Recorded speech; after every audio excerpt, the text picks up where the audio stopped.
जी बिस्मिल्लाहिर्रहमानिर्रहीम। तो आज हम बात करेंगे कि पाकिस्तान एंड ईरान इस वक्त ग्लोबल पॉलिटिक्स में क्यों शाये हुए हैं। तो रिसेंटली हमें यह देखने को मिला कि ईरान ने पाकिस्तान के अंदर मिलिट्री अटैक कर दिया है। तो पाकिस्तान ने भी with in 48 hours retaliatory attack किया है।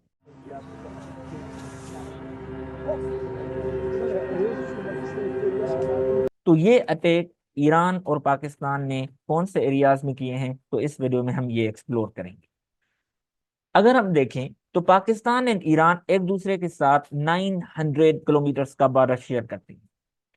जो ईरान की साइड सीस्तान बलूचिस्तान है वो टच अपॉन होती है पाकिस्तान के बलूचिस्तान प्रोविंस के साथ।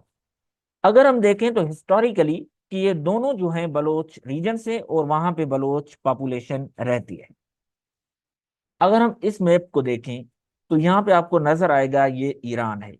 ये ईरान जो है उसका ये सीस्तान बलूचिस्तान ये पाकिस्तान के डिस्ट्रिक्ट वाशुक जो बलूचिस्तान में है पंजगूर तुर्बत इन गवादर के साथ टच करता है। ये जो आपको एंगल नजर आ रही है ये बड़ी इंपॉर्टेंट। यहाँ से ऊपर ये पूरा ड्यूरन लाइन है और पाकिस्तान यहाँ से अफगानिस्तान को टच करता है। ये जो बॉर्डर है वेस्टर्न बॉर्डर बड़ा ही इंपॉर्टेंट है क्योंकि आपको अफगानिस्तान की सूरत हाल का बखूबी पता है कि इस वक्त इसका ग्लोबल पॉलिटिक्स में क्यों रोल है। और दूसरा ईरान की भी जो सूरत हाल ग्लोबल पॉलिटिक्स में है वो भी वोलेटाइल है। इस वजह से ये बॉर्डर हमेशा पाकिस्तान का जो है वोलेटाइल रहा है। ये पाकिस्तान ने बाढ़ तो लगा दी है, still it is a porous border. यहाँ पे इस तरीके की एक्टिविटीज होती रहती है। ईरान ने 16 जनवरी के शाम को पाकिस्तान के अंदर वो सब एरिया में जो डिस्ट्रिक्ट पंजगूर में है वहां पे टारगेट किया। और ईरान ये क्लेम करता है कि उसने जो टारगेट किया है वो ईरानियन टेररिस्ट थे जो ईरान को नुकसान पहुंचा रहे हैं और उनके हाइड आउट्स पाकिस्तान में हैं और पाकिस्तान के किसी भी नेशनल को उसने टारगेट नहीं किया। ईरान की जो न्यूज एजेंसी है तस्नीम उसने भी क्लेम किया कि जो ईरान ने अटैक किया है जिसमें टारगेट किया है लोगों को वो उनका ताल्लुक जैशुल अदल ऑर्गेनाइजेशन से है जिसको आर्मी ऑफ जस्टिस और ईरान में जैशुल जुल्म के नाम से भी पुकारा जाता है। ये जो ऑर्गेनाइजेशन है ये सुन्नी मिलिटेंट ग्रुप है। अगर हम थोड़ा ग्लोबल सिनारियो देखें तो पाकिस्तान में मिलिट्री ऑपरेशन से पहले ईरान ने इराक एंड सीरिया में किया। ईरान का कहना यह है कि उसने वहां पे जो स्पाई बेसिस थे जो ईरान के खिलाफ चल रहे थे और जिनको इसराइली फोर्सेस सपोर्ट कर रहे थे और उसके अलावा एंटी ईरान टेरर ग्रुप्स थे उनको टारगेट किया। और उसके दूसरे दिन पाकिस्तान में उसने मिलिटेंट जो ग्रुप्स हैं ईरान के मुताबिक उनको टारगेट किया गया। तो इससे हमें यह फील होता है कि ईरान जो है एक रीजनल हेजिमोन का रोल प्ले करना चाहता है। बट इराक एंड सीरिया ने उसको रिटेलिएटरी अटैक्स नहीं किए। तो मतलब ये कि उसने रीजनल हेजिमोन का वहां पे तो अपना रोल अजर्ट कर दिया। बट पाकिस्तान ने विद इन 48 आवर्स रेस्पॉन्स दिया और फील कराया कि वी आर सॉवरेन नेशंस और सॉवरेन इक्वलिटी को मेंटेन करना है और रीजनल हेजेमोनी को अजर्ट करने नहीं दिया। अब सवाल ये उभरता है कि जैशुल अदल है क्या जिसको हम आर्मी ऑफ जस्टिस के नाम से भी पुकारा जाता है। यूनाइटेड स्टेट्स का जो नेशनल काउंटर टेररिज्म सेंटर है उसके मुताबिक ये एक सुन्नी मिलिटेंट ग्रुप जुंदुल्लाह का एक ग्रुप है जो 2010 में अलग हुआ जब ईरान ने जुंदुल्लाह के लीडर को एग्जीक्यूट किया। यूएस स्टेट डिपार्टमेंट के मुताबिक ये एक फॉरेन टेररिस्ट ऑर्गेनाइजेशन है। इसके मुताबिक कोई भी कंट्री इनको सपोर्ट नहीं कर सकता। नेशनल काउंटर टेररिज्म सेंटर के मुताबिक जैशुल अदल की जो एक्टिविटीज हैं उनमें ज्यादातर ये ईरानियन सिक्योरिटी पर्सोनेल को अटैक करते हैं, गवर्नमेंट ऑफिशियल्स को अटैक करते हैं, शिया सिविलियंस को अटैक करते हैं। तो इनका ये स्कोप है और ये एक्टिविटीज। अब ईरान के हमले के बाद पाकिस्तान का जो रेस्पॉन्स था, सबसे पहले मैं आपको बात बताऊं कि जो कंट्रीज में रिलेशंस होते हैं कई सतह पे होते हैं। डिप्लोमेटिक रिलेशंस होते हैं, पॉलिटिकल रिलेशंस होते हैं, मिलिट्री रिलेशंस होते हैं। तो पाकिस्तान ने सबसे पहले फॉरेन पॉलिसी का जो डिप्लोमेटिक रेस्पॉन्स था उसने अपना सफीर बुला लिया। तो पाकिस्तान ने उसके बाद मिलिट्री रेस्पॉन्स दिया 2 दिन बाद। और वहां पे पाकिस्तान ने हाईली कोऑर्डिनेटेड अटैक किया और टारगेट किया जो सेपरेटिस्ट वहां पे रह रहे हैं और पाकिस्तान को नुकसान पहुंचा रहे हैं। पाकिस्तान ने यह क्लेम किया कि हमने जिन लोगों को टारगेट किया उनका ताल्लुक Balochistan liberation army and Balochistan liberation front से है, लिहाजा किसी भी ईरानी सिटीजन को टारगेट नहीं किया गया। ईरानियन मीडिया ने खुद क्लेम किया कि इसमें जितने 9 लोग मारे गए उसमें किसी का भी ताल्लुक ईरानियन सिटीजनशिप से नहीं था, बट ईरानियन फिर भी जो है एक सॉवरेंटी के प्रिंसिपल को अजर्ट करते हुए पाकिस्तान के एम्बेसडर के बाद जो सबसे बड़ा उहदा होता है चार्ज अफेयर्स का, उसको बुला के उससे एक्सप्लेनेशन कार्ड की। तो ये ईरान का जो रेस्पॉन्स है ये डिप्लोमेटिक रेस्पॉन्स है।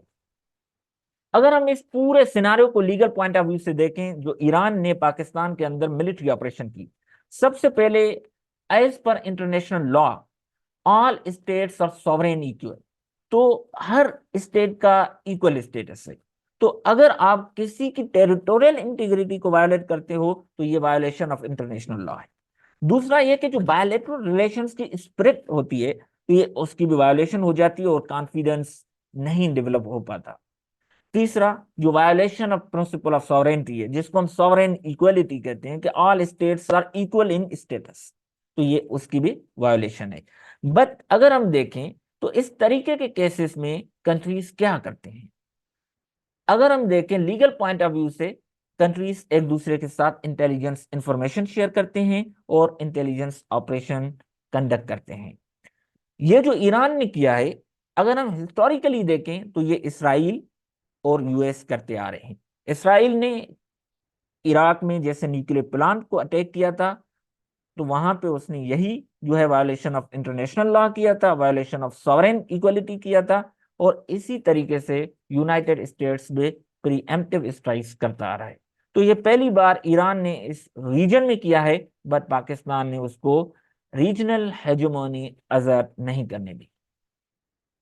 अगर हम थोड़ा ब्रॉडर कॉन्टेक्स्ट में देखें कि ईरान किस तरीके से एक रीजनल हेजिमोन बनने का रोल प्ले कर रहा है, ईरान चाह रहा है कि इस वक्त जो अरबियन ओशन में और मिडिल ईस्ट में पावर वैक्यूम है उसको फिल करे। इसराइल वर्सेस हमास, हमास जो है फलस्तीनियन ऑर्गेनाइजेशन है जिसको ईरान इस वक्त सपोर्ट कर रहा है। Israel versus Hezbollah, Hezbollah Lebanon की ऑर्गेनाइजेशन है जिसको ईरान सपोर्ट कर रहा है। और US versus Houthi rebels, Houthi rebels Yemen में और आपको रेड सी में मिलेंगे जिसको ईरान सपोर्ट कर रहा है।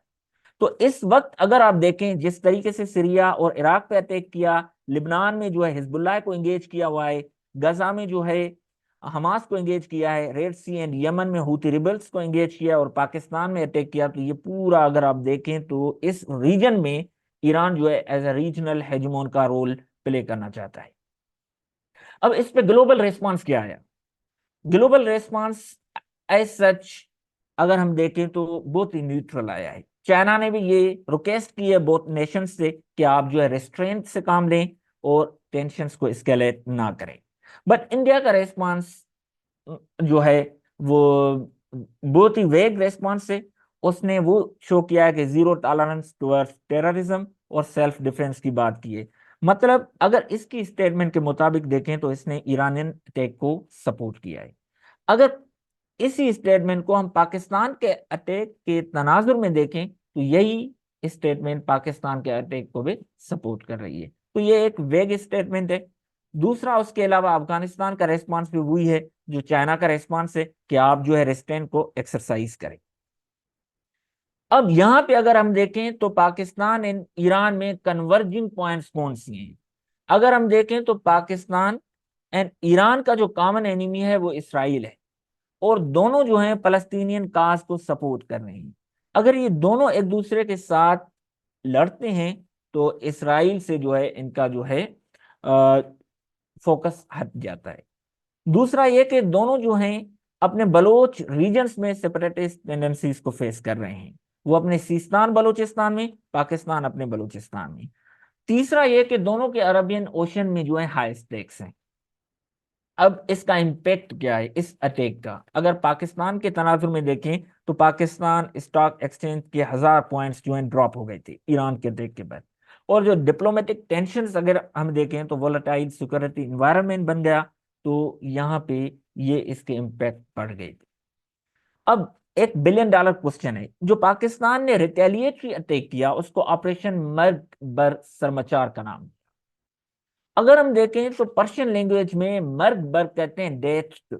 ये 1979 के बाद जो इस्लामिक रेवोल्यूशन 1979 में आया था, ये वर्ड उसके बाद बहुत ही बड़ा वहां पे फेमस है, क्योंकि वो इसराइल और यूएस के कॉन्टेक्स्ट में इस्तेमाल होता है।